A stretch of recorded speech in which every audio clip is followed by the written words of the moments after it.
Ahoy, ahoy! This is Neil with your pro tip from the Lease Pros.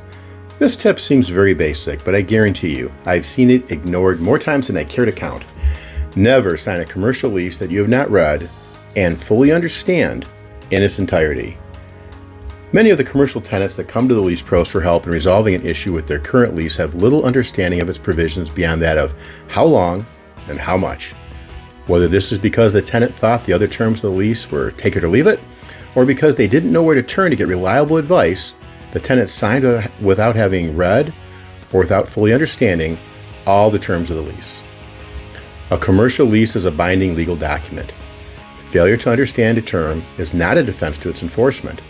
The statutorily mandated provisions in residential leases that protect tenants from the unequal bargaining power of landlords do not apply in the commercial arena.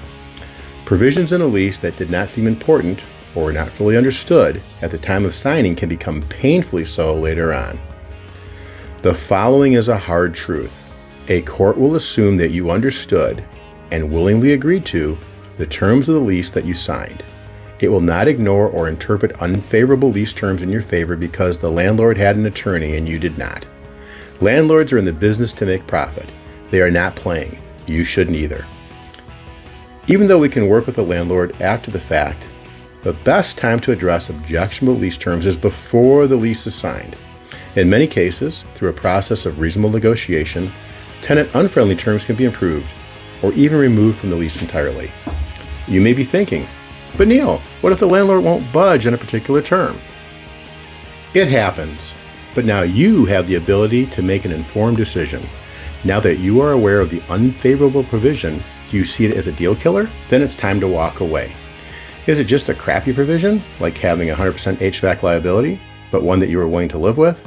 Then at least you can take proactive steps to protect your business, such as scheduling regular HVAC maintenance or setting aside funds for future repairs. Either way, you won't be caught by surprise in the future. Remember, the landlord does not owe you a fair lease. You get the lease that you negotiate. The first step to getting expert advice? It's just a screen tap away. Schedule your no-cost Lease Pros consultation today.